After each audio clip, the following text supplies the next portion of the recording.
एक प्रतिष्ठित यूनिवर्सिटी जहां हजारों छात्र अपने सपनों को साकार करने आते हैं, लेकिन इसी यूनिवर्सिटी के हॉस्टल में हुआ एक ऐसा हादसा जिसने हर किसी को हिलाकर रख दिया। 16 फरवरी की एक शाम Kalinga institute of industrial technology यानी कि KIIT के हॉस्टल से एक दिल को दहला देने वाली खबर सामने आई। नेपाल की 20 साल की छात्रा प्रकृति का शव संदिग्ध हालत में बरामद हुआ। पहली नजर में यह कैसा मामला लग रहा था कि प्रकृति ने खुद अपनी जान ली, लेकिन क्या ये सच था? क्या इसके पीछे कोई और राज छुपा है? कोई बड़ा राज? क्या ये एक हादसा था या फिर किसी ने रचा था ये घिनौना खेल?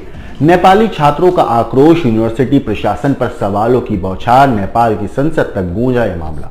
आखिर किसने किया प्रकृति को इस खौफनाक अंत तक पहुंचने पर मजबूर? कैंपस में विरोध प्रदर्शन, विद्यार्थियों का गुस्सा, यूनिवर्सिटी प्रशासन की सफाई, लेकिन सच अब भी अंधेरे में। नेपाली मीडिया से लेकर संसद तक हर जगह इस मामले की गूंज सुनाई दी। नेपाल सरकार ने इस पर क्या कहा? क्या यह मामला सिर्फ एक ऐसा था जहां पर पीड़िता ने खुद अपनी जान दी, या इसके पीछे छिपा है कोई बड़ा षड्यंत्र? प्रशासन ने 2 सुरक्षा कर्मियों को किया इस पूरे में निष्कासित कर दिया। इंटरनेशनल रिलेशंस ऑफिस का सीनियर अधिकारी सस्पेंड भी हो गए। लेकिन क्या यह कार्रवाई पर्याप्त थी या फिर किसी बड़े खेल को छिपाने की कोशिश? अब सबसे बड़ा सवाल, क्या इस मामले का सच कभी सामने आएगा? क्या न्याय मिलेगा प्रकृति को, या फिर ये केस भी रहस्यों के अंधेरे में कहीं खो जाएगा? रहस्य, साजिश और सच्चाई की इस गुत्थी को सुलझाने के लिए देखते रहिए ये पूरी वीडियो, क्योंकि ये सिर्फ एक कहानी नहीं बल्कि एक अनसुलझा राज है जिसका खुलासा अभी भी बाकी है। उड़ीसा की राजधानी भुवनेश्वर स्थित Kalinga institute of industrial technology यानी कि KIIT में एक नेपाली छात्रा की संदिग्ध हालत में मौत हो गई, जिससे हड़कंप मच गया। रविवार 16 फरवरी की शाम बीटेक 3rd ईयर की छात्रा प्रकृति लम्साल का शव हॉस्टल से मिला। पुलिस के मुताबिक एक ऐसा मामला था कि जो पीड़िता है उसने खुद अपनी जान दी। लेकिन इस घटना के बाद नेपाल में जबरदस्त प्रतिक्रिया देखने को मिली। नेपाल के प्रमुख अखबार द काठमांडू पोस्ट और कांतिपुर ने इस घटना को प्रमुखता से कवर किया। नेपाल की संसद में इस मुद्दे पर तीखी बहस हुई। नेपाल के प्रधानमंत्री KP शर्मा ओली ने भी इस पर बयान जारी किया। नेपाल के सांसदों ने इसे सरकार की कूटनीतिक विफलता करार दिया और भारत से जवाब मांगने की बात कही। नेपाल के सांसद स्वर्णिम वागले ने सरकार से इस मामले में रोजाना अपडेट देने की मांग की और कहा कि सिर्फ बयानबाजी से यह मामला हल नहीं होगा। इस घटना के बाद KIIT में पढ़ने वाले नेपाली छात्रों ने विरोध प्रदर्शन भी शुरू कर दिया। प्रदर्शनकारी छात्रों ने आरोप लगाया कि छात्रा को एक भारतीय छात्र लगातार प्रताड़ित कर रहा था। कई शिकायतों के बावजूद यूनिवर्सिटी प्रशासन ने कोई कार्रवाई नहीं की। छात्रा की मौत की निष्पक्ष जांच होनी चाहिए। तनाव बढ़ता देख यूनिवर्सिटी प्रशासन ने नेपाली छात्रों को 17 फरवरी तक कैंपस खाली करने का निर्देश दिया। हालांकि जब विरोध बढ़ा तो यूनिवर्सिटी प्रशासन को अपने कदम वापस लेने पड़े। KIIT के जो वाइस चांसलर हैं प्रोफेसर सरनजीत सिंह ने माफीनामा जारी किया। उन्होंने लिखा कि हम इस अप्रिय घटना से स्तब्ध हैं। हम अपने छात्रों से प्यार करते हैं और उनके हितों के लिए हमेशा प्रतिबद्ध हैं। भुवनेश्वर कटक के पुलिस कमिश्नर सुरेश देवदत्ता सिंह के अनुसार छात्रा के परिजनों ने शिकायत दर्ज कराई है। आरोप है कि अभियुक्त, जो कि 3रे वर्ष का एक भारतीय छात्र है, पीड़िता को ब्लैकमेल कर रहा था। पुलिस ने आरोपी को गिरफ्तार कर लिया है और न्यायिक हिरासत में भेज दिया गया है। मरहूम छात्रा का मोबाइल और बाकी सामान फॉरेंसिक जांच के लिए भेजा गया है। मामले की गंभीरता को देखते हुए KIIT ने 2 सुरक्षा कर्मियों को बर्खास्त भी किया। हॉस्टल के 2 वरिष्ठ कर्मियों और इंटरनेशनल रिलेशन ऑफिस के एक अधिकारी को निलंबित तक कर दिया गया। छात्रों की सुरक्षा सुनिश्चित करने के लिए 24 घंटे यानी कि 24/7 कंट्रोल रूम और हेल्पलाइन नंबर जारी किए गए हैं। नेपाल के शिक्षा मंत्रालय ने इस मामले पर कहा है कि अगर इस मामले का न्योचित समाधान नहीं हुआ तो उड़ीसा में पढ़ाई के लिए NOC जारी करने पर रोक लगाई जा सकती है। उड़ीसा की राजधानी भुवनेश्वर स्थित Kalinga institute of international technology यानी कि KIIT में एक नेपाली छात्रा की संदिग्ध हालत में मौत हुई थी, जिससे हड़कंप मचा था। बाद में रविवार 16 फरवरी की शाम बीटेक 3rd ईयर की छात्रा, जिसका नाम प्रकृति है, उसका शव असल में हॉस्टल में मिला था।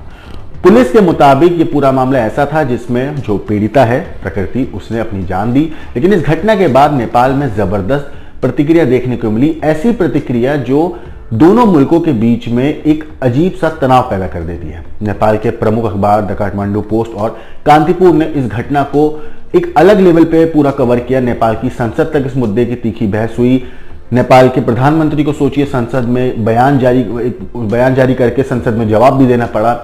यहां तक कि नेपाल के जो सांसद हैं उन्होंने इस सरकार से पूरा एकदम सरकार जो नेपाली सरकार है उनसे बोला कि ये आपकी कूटनीतिक विफलता है और भारत सरकार से इस पूरे मामले में जवाब मांगना चाहिए। नेपाल के जो एक सांसद हैं, जैसे मैंने आपको बताया, स्वर्णिम वाग्ले, उन्होंने तो ये तक कहा कि सरकार से कि रोजाना इस पूरे मामले पर अपडेट दें वो, ताकि सिर्फ बयानबाजी ना हो, मसला भी हल हो सके। इस घटना के बाद KIT ने पढ़ने वाले छात्रों का पूरा जो विरोध प्रदर्शन हो रहे थे उन लोगों को जो बोल दिया था कि आप लोग जाओ, फिर वो लोग वापस आए थे। हालांकि इस बीच एक और आरोप लगाए थे छात्रों ने यूनिवर्सिटी के ऊपर कि जब ये पूरा केस चल रहा था, जब ये पूरी घटना घट रही थी, तो जब जो यूनिवर्सिटी है उसने छात्रों को बोला कि आप लोग यहाँ से चले जाओ, हॉस्टल खाली करने के आदेश दिए। तो छात्रों ने आरोप लगाया कि जिस वक्त वो अपने सामान पैक कर रहे थे तो कुछ छात्रों ने थोड़ा सा वक्त मांगा, जिसके बाद उनके साथ मारपीट की गई। ऐसे कई वीडियो सामने आए जहां पर छात्रों के साथ बेरहमी से KIT के जो सुरक्षाकर्मी हैं वो उनके साथ मारपिटाई कर रहे हैं, थप्पड़ मार रहे हैं, लात घूंसे तक बरसा रहे हैं। सोचिए, कुछ बच्चे अपना देश छोड़ के, अपने परिवार छोड़कर अपने उज्जवल भविष्य के लिए हमारे देश आए हैं, ऐसे देश में जहां पर हम अतिथि देवो भव कहते हैं। सोचिए, एक अपना उज्जवल भविष्य का बनाने के लिए एक बच्चा हजारों किलोमीटर दूर से एक दूसरे शहर आता है जहां पर जबान अलग है, माहौल अलग है, घर नहीं है। वहां पर उन बच्चों के साथ उसी इंस्टीट्यूट के जो सिक्योरिटी गार्ड हैं, जिनके ऊपर उनकी हिफाजत करने की जिम्मेदारी है, वही लोग उन बच्चों के ऊपर हाथ उठाते हैं, उनके साथ मारपीट करते हैं, उनके साथ धक्का मुक्की करते हैं, उन्हें गालियां देते हैं। ऐसे हालात जब बने तो जाहिर सी बात है माहौल बिगड़ता चला गया, छात्रों का प्रदर्शन उग्र होता चला गया और आखिरकार जब ये मामला तूल पकड़ा तब जाकर जो KIT यूनिवर्सिटी है उन्होंने सारे छात्रों को वापस बुलाया और कहा कि आप लोग वापस आइए और क्लासेस अटेंड कीजिए। लेकिन इस पूरे मामले में एक अलग ही राजनीतिक माहौल भी देखने को मिला। इस पूरे मामले पर पीड़िता के पिता ने क्या कहा जब वो नेपाल से भारत आए और उड़ीसा में उन्होंने जब अपनी बेटी की डेड बॉडी देखी, उसके बाद उस पिता ने क्या कहा, एक बार आप सुनिए। घटना तो हो गया, बोलना तो दुखित में जो घटना हुआ वो दुखद है, नहीं होना चाहिए था। बस आप क्या हम क्या बोल सकते हैं, हमको एक ही बात है, हमको यहाँ का पुलिस एडमिनिस्ट्रेशन और किट वाले लोग हमको कोऑपरेट कर रहे हैं, अच्छा सा कोऑपरेट कर रहे हैं। लड़की आपको कुछ बोला नहीं, वो लोग अपने आदमी लोग भेज रहे हैं, सब लोग एडमिनिस्ट्रेशन लोग है, बराबर कोऑपरेट कर रहे हैं। बस हमको एक ही चीज है, बस जस्टिस मिल जाए, बाकी कुछ भी नहीं।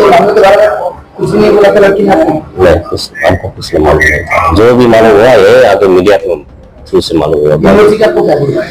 यूनिवर्सिटी से कुछ नहीं बोल रहा है। और पुलिस नहीं, वो लोग यूनिवर्सिटी अपने हिसाब से कर रहा होगा, नहीं पुलिस प्रशासन भी अपने हिसाब से कर रहे हैं। आप अभी क्या चाहते हैं? Justice, simply only justice. अब इस मामले में दो बड़े सवाल उठ रहे हैं। क्या नेपाली छात्रा की मौत के पीछे प्रताड़ना और ब्लैकमेलिंग की वजह थी? क्या नेपाल सरकार इस मामले पर और सख्त रुख अपनाएगा? फिलहाल पूरे मामले की गहन जांच जारी है और ये देखना होगा कि इस मौत का सच कब सामने आएगा। प्रकृति की मौत के ऊपर आपकी जो कुछ राय है और जिस तरीके से KIT ने नेपाली छात्रों के साथ जो व्यवहार किया, उनके साथ बदतमीजी करी, उनके साथ मारपिटाई करी, जो एक माहौल बना और जो सारी चीजें निकल कर सामने, उन सारी बातों पर, उन सारी चीजों पर आपकी जो कुछ राय है हमें कमेंट करके जरूर बताइएगा। लेकिन देश और